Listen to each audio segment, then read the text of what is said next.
In 2006, Tiger Woods bought a large property on Jupiter Island, Florida, according to property records and media coverage at the time.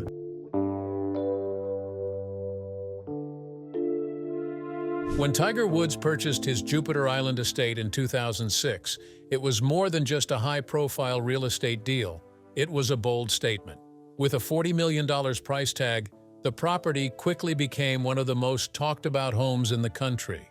But what Tiger chose to do with it, and what would later come to light inside, surprised even his biggest fans.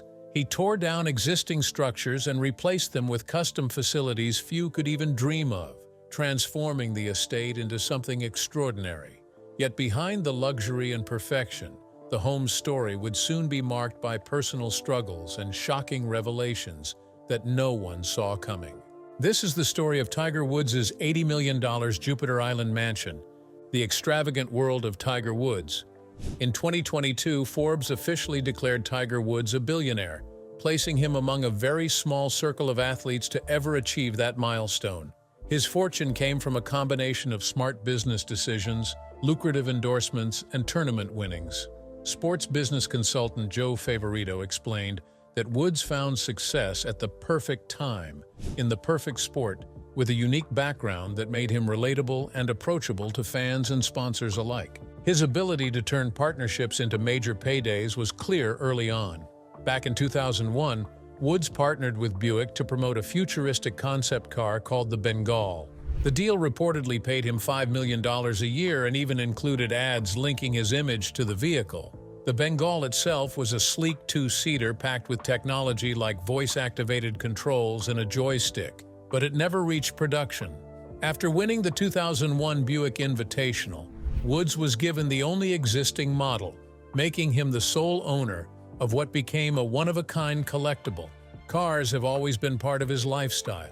Over the years, Woods has been linked to an impressive collection that includes the 2015 Mercedes-Benz S65 AMG valued at around $230,000, the rare Mercedes-Benz SLR costing more than $500,000, and a Lexus LS 460 that was considered modest by his standards, priced between $65,000 and $80,000.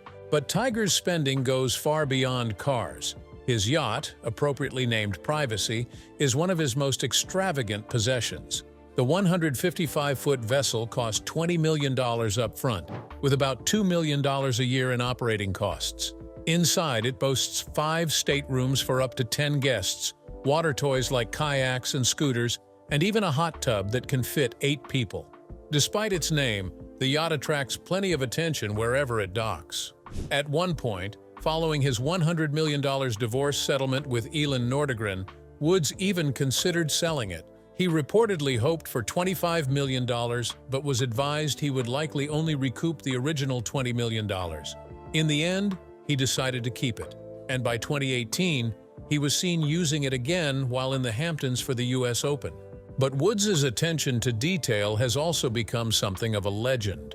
According to reports from 2013, when he rented houses near tournaments, he often had the owner's furniture removed and replaced with his own, just to make the space feel familiar. Fans debated whether this habit was eccentric or excessive, but most agreed it was another sign of just how different life looks at his level of wealth. His travel habits extend to the skies as well. Woods owns a Gulfstream G550 private jet, capable of flying 7,500 miles without refueling. The plane reportedly costs somewhere between $54 and $61 million, depending on the source, and its maintenance alone is a fortune.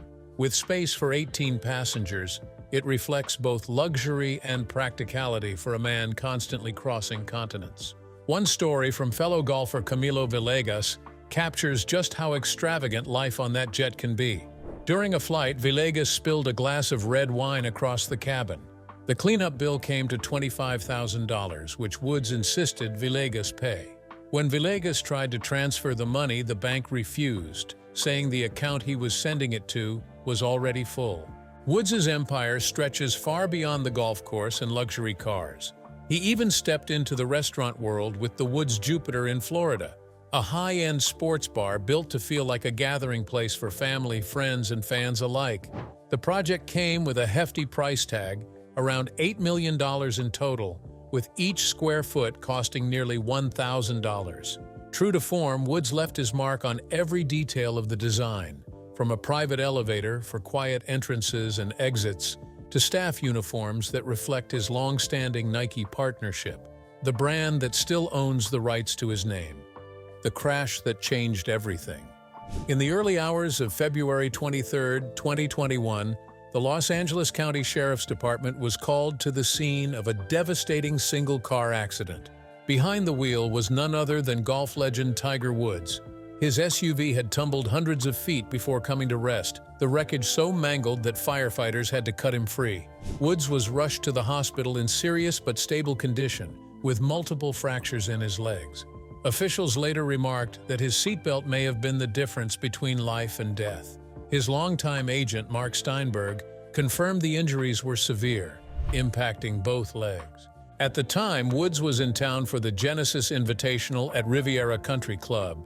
Just days before, he had been seen smiling in photos with celebrities like Dwyane Wade and David Spade.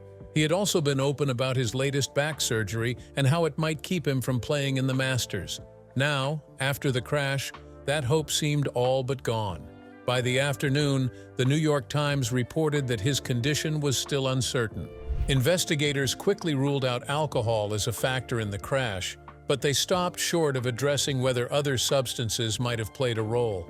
Nothing illegal was discovered in the vehicle, yet Tiger's past struggles with prescription painkillers kept questions alive. Years of injuries and surgeries had left him battling chronic pain, and at times he had relied heavily on medication to cope. Woods had publicly declared that chapter of his life closed, telling the Wall Street Journal in 2017 that he'd turned the corner and felt better than ever. Still, for many, skepticism lingered. Even before the crash, fans were uneasy. Just weeks earlier, during a CBS Sports interview with Jim Nantz, Woods appeared unusually withdrawn. The conversation was meant to highlight his charity work and his recovery from surgery, but instead it left many viewers unsettled. He looked tired, downcast, and disinterested. When asked about competing in the first major tournament of the year, Woods answered with little conviction, saying he hoped to play but needed to get there first. On social media, fans voiced their concerns. Some described him as bloated and out of it, with a dull expression and a heavy tone. Others worried openly that his body and spirit had taken too much of a toll to continue. Then, the day after Woods' violent car crash, his team released the first official update on his condition. On February 24, 2021, they announced that he was awake, responsive, and recovering in the hospital after undergoing emergency surgery. Dr. Anish Mahajan, Chief Medical Officer at Harbor UCLA Medical Center, confirmed that Woods had suffered significant orthopedic injuries to his right leg. The crash had left him with open fractures in both the tibia and fibula, meaning the bones had broken through the skin. Surgeons stabilized the leg by inserting a rod, while screws and pins were used to repair the bones in his foot and ankle. The injuries went far beyond broken bones. The trauma caused dangerous swelling in his leg, creating so much pressure that doctors had to perform an emergency procedure to relieve it and protect the muscle tissue. Once the surgeries were complete, Woods was transferred to a hospital room to start the long road to recovery. His statement closed by thanking fans for their support and asking for privacy for his family. News of his injuries shook the sports world, and social media immediately filled with reactions. Some users expressed fear that his career might be over, while others simply wished him strength for the long road ahead. Fellow golfers were among the first to rally around him. Ian Poulter sent words of encouragement. Justin Thomas admitted he felt sick with worry, and countless fans posted messages of support. That outpouring of love continued in a more powerful way during the WGC Workday Championship. From his hospital bed, Woods turned on the broadcast and saw nearly every golfer on the course dressed in his trademark Sunday colors, red shirt and black pants. The tribute left him deeply moved, and he later shared how much it lifted his spirits. His message of gratitude was met with thousands of responses from fans and athletes alike, many crediting him as the reason they picked up a golf club in the first place. Still, the severity of his injuries made the future uncertain. With rods, screws, and pins now holding his leg together, recovery was expected to be long and grueling. This was compounded by the fact that he had only recently undergone his fifth back surgery in December 2020. For his friends, fans, and fellow golfers, the hope was no longer just about seeing him compete again, it was about seeing him walk without pain. The comeback that felt like goodbye. After the crash that nearly ended his life, many doubted if Tiger Woods would ever swing a club in competition again. But in December 2021, he silenced those doubts when he stepped onto the course at the PNC Championship alongside his son Charlie. The father and son duo quickly became the stars of the event, thrilling the crowd and finishing in second place. It was more than just golf. It was a powerful moment that reminded the world who Tiger Woods was and what he stood for. The performance had the golf world buzzing.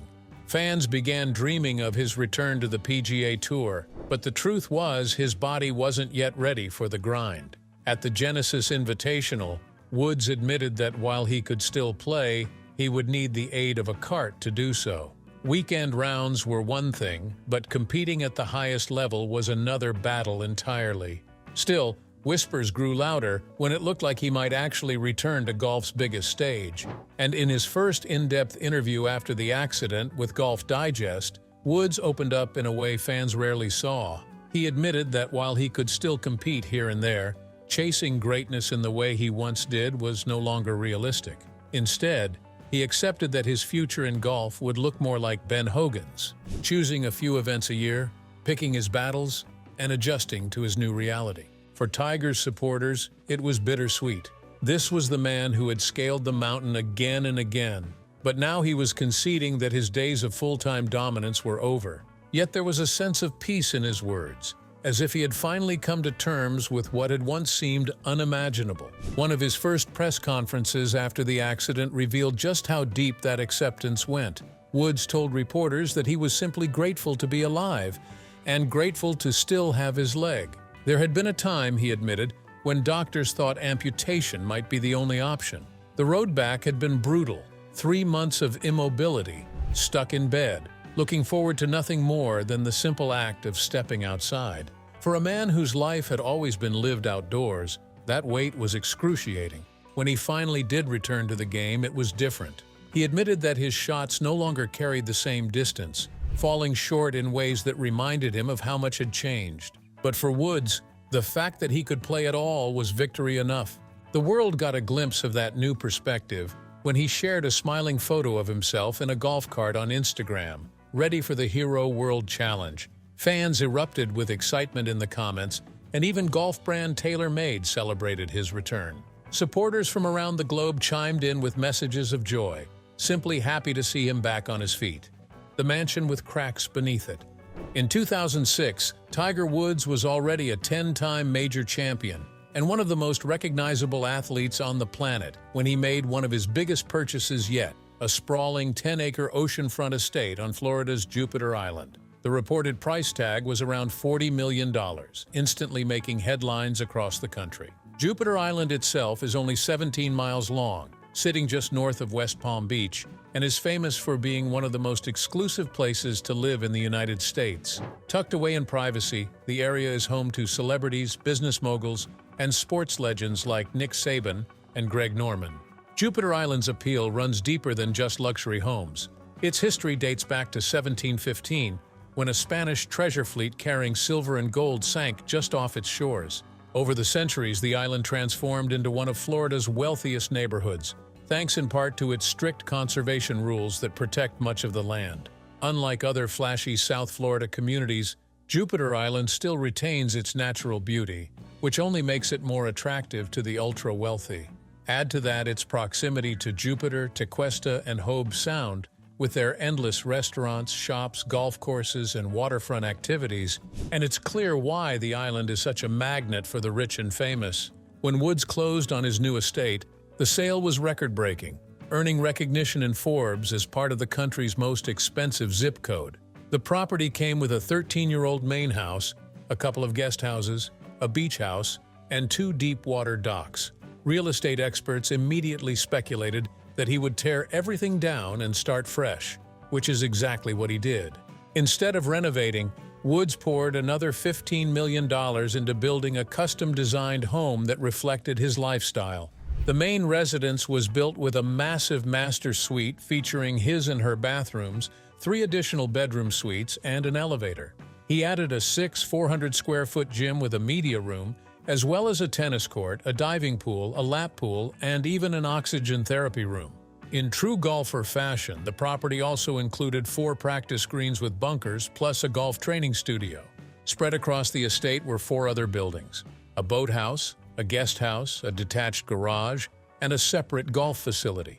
Beneath the 2-story 9,000-square-foot main house, Woods had a large wine cellar and space for a possible game area. Unlike most homeowners on the island who built close to the water, Woods had his house set farther back, leaving more space for practice areas near the shoreline. By 2010, after spending roughly $55 million in total, construction wrapped up. The home became a sanctuary for him, though it came at a complicated time, just as he was finalizing his divorce from Elin Nordegren. Still, the property played a big role in his recovery after suffering a leg injury in a car accident, giving him privacy and the space he needed to train and heal. Even with such an extravagant build, the estate faced challenges. In 2013, reports surfaced that the house was literally sinking. Engineers discovered cracks in walls and doors that no longer fit their frames, common issues in Florida's soil, which is known to break down over time. Woods had contractors stabilize the property with deep foundation piles, a costly but necessary fix to keep the mansion safe from further damage. On top of that, he invested millions more into landscaping and strengthening the property's defenses against Florida's harsh weather. Today, Woods's Jupiter Island home stands as one of the most impressive estates in Florida. Tiger's Mansion, a sportsman's dream. Tiger Woods' estate on Jupiter Island is less like a home and more like its own private village. Spread across 12 acres, the property is anchored by a 700-square-foot residence that's cleverly divided into 2 main sections. One wing, covering about 3,300 square feet, serves as the living area. The other, a massive 400-square-foot multi-purpose building, houses a world-class gym, a wine cellar, and even its own elevator. Linking the two is a striking glass-covered walkway that gives the estate a sleek, modern flow. As impressive as the interiors are, the real showstoppers are outside. Woods designed a 4-hole golf course on his land, a short-game paradise built to his exact specifications. This facility includes 4 greens, 6 bunkers with different depths and sand types, a video analysis center, and a putting studio. He even designed it so he could practice shots from a 2nd-story hitting bay, with space to swing a 7-iron when the wind cooperates. Each green has a unique contour and speed, and the turf varies across the course, allowing him to practice from every type of lie imaginable. It's a setup that lets him replicate nearly any real-world scenario without ever leaving home. His love of golf also extends indoors, where a virtual reality golf simulator takes pride of place. Friends and visitors might gravitate toward the massive swimming pool, the outdoor basketball court, or the tennis court. But for Woods, the golf facilities remain the crown jewel of his estate. In interviews, Woods once described his daily routine in the prime of his career, waking up to run miles before heading to the gym, hitting balls for hours, playing around, working on his short game, then running again before capping off the day with basketball or tennis. His Jupiter Island compound reflects that same all-in dedication. Every inch of the property is designed to let him train, recover, and relax without compromise. And he is not alone in choosing such an exclusive setting. Jupiter Island is one of the wealthiest zip codes in the country, home to figures like George H.W. Bush, Celine Dion, Kid Rock, and fellow golf legends Nick Price and Gary Player. For a 15-time major champion, it's a fitting company. Inside, the mansion is as luxurious as the grounds. Dark hardwood floors and tall white stone columns set a grand tone throughout. The master suite is expansive, and 3 additional guest suites provide plenty of space for visitors. The home also features a large dining room, a private media room, and a basement theater. Outside, a standalone garage houses his impressive car collection, and a separate guest house adds even more accommodations. The estate also doubles as a private recovery center, Following his 2021 accident, Woods admitted he hadn't realized how vast his house was until he had to navigate it on crutches. Recovery was grueling. He spent 3 months immobilized in a hospital bed before celebrating the simple victory of sitting outside in a wheelchair to feel the sun. But his home gave him every advantage: an oxygen therapy room, a state-of-the-art gym, swimming pools, tennis courts, and his custom golf facilities all helped him rehab in comfort. The guest house even allowed his medical team and trainers to live on site, ensuring he received constant care without leaving his property. Set against the quiet beauty of Jupiter Island, the estate offers both luxury and privacy. It's a home built for recovery, training, and relaxation, perfectly suited to one of the greatest golfers the world has ever seen. Inside Tiger Woods' secret properties.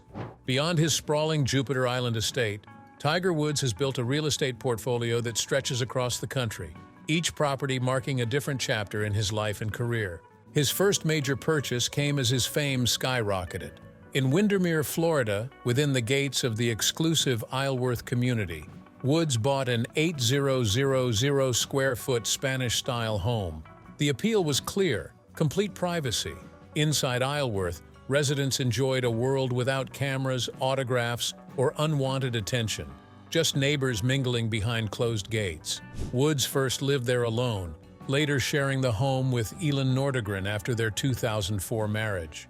But the house is most often remembered for the night of his infamous 2009 car crash, just as scandal headlines broke across the world. Following his 2010 divorce, he eventually sold the 2-story waterfront property to fellow golfer Bubba Watson for $2.2 million in 2013. Staying true to his California roots, Woods later bought a $3 million condo in Newport Beach. The 2-story unit, with 3 bedrooms and around 2,000 square feet of space, offered sweeping ocean views from nearly every room, along with a patio and balcony perfect for watching sunsets over the Pacific. In 2012, he listed the condo for $2.49 million, but whether it ever sold remains unclear. During his marriage to Elin Nordegren, Woods purchased a property in Jackson Hole, Wyoming. While details about the home remain scarce, it was known to be tucked away in a private, gated community. The choice of location wasn't surprising. Wyoming offered plenty that appealed to both of them: top golf courses, renowned fly fishing spots, and ski slopes that Nordegren loved. What's less clear, however, is whether either of them still has any connection to the property today. Woods has also looked after family. For his mother, Cultida, he purchased 2 adjoining lots in Jupiter, Florida for about $2.4 million, with plans to spend another $2.6 million building a home there. He and his father, Earl, also shared a home in Windermere, bought for $1.31 million, though little else is publicly known about it. His ambitions went beyond private homes. Woods became part of a star-studded group of investors, including Justin Timberlake, Ernie Els, and billionaire Joe Louis, who helped create the Albany Resort in the Bahamas. Built on 600 acres on the island of New Providence, Albany is the definition of luxury living. Its 9 marina-front condo buildings each have their own distinct style, including one designed by renowned architect Bjarke Ingels to resemble a giant cube. The amenities at Albany are on an entirely different level. We're talking about a championship golf course, multiple swimming pools, tennis courts, an equestrian center, a full water sports hub, and even a 15,000 square-foot fitness facility, complete with yoga and Pilates studios. For Woods, buying into Albany wasn't just a real estate move, it was about building a luxury playground designed for the world's elite. Tiger's latest setback raises questions. This year began on a heartbreaking note for Tiger Woods and his fans. Just as he was preparing for a visit to Donald Trump at the White House, he was dealt the devastating loss of his mother, Cultida Woods. Despite the pain, Tiger pushed forward, determined to keep his focus and continue the comeback that had inspired so many. But then, tragedy struck again. On March 11th, Woods took to Instagram with a shocking update. He had suffered a ruptured Achilles tendon. The news sent shockwaves through the sports world. He explained that he'd already undergone a minimally invasive repair, and his surgeon, Dr. Charlton Stucken, assured fans the procedure was successful. A full recovery was expected, but no timeline was offered for his return to competition. That uncertainty left fans heartbroken. social media quickly filled with raw reactions. One fan joked about collapsing at Topgolf upon hearing the news. Another admitted to feeling anxiety every time they saw the familiar font used in Tiger's Instagram posts. Others expressed unwavering encouragement, praising his resilience and wishing him a speedy recovery. The overwhelming sentiment was the same. They feared the clock might be running out on Tiger Woods' time as a professional golfer. At the Players' Championship, Rory McIlroy shared his own perspective. Known for his relatively injury-free career, McIlroy acknowledged how unfortunate Woods has been with his health. He called the setback a huge disappointment and admitted it was unlikely Tiger would return to the course before 2026. Beyond the injury, the story of Woods and McIlroy has another layer. The two have been partners in TGL, a new indoor golf league based in Palm Beach Gardens. In its first season, both of their teams, Rory's Boston Common Golf and Tiger's Jupiter Links, failed to make the playoffs. McIlroy later reflected on how Tiger approached the season, describing him as someone trying to make up for lost time. Woods wasn't close to his peak form, but he was putting in the work, pushing himself through training and practice in a clear effort to climb back. Now, with his season over, speculation about retirement has only grown louder. Woods has already admitted that his career is nearing its end, and this latest injury might accelerate that reality. Years of surgeries, rehabs, and grueling comebacks have left their mark on his body. Still, even if his playing days are numbered, Tiger Woods is unlikely to fade from the spotlight. His visit to the White House earlier in the year brought attention, especially after his photo opportunity with Trump. Soon after, sightings of Woods spending time with Trump's grandson, Kai, fueled further speculation. Some began to wonder if Tiger was positioning himself for life after golf, whether that meant a role in sports broadcasting, a possible media job with Fox News, or even something connected to politics. Whatever the future holds, one thing remains clear. Tiger Woods has always found a way to stay at the center of the conversation, whether on the green or beyond it. Thank you for watching. If you enjoyed it, please like, subscribe, comment, and turn on post notifications to stay updated with our latest content.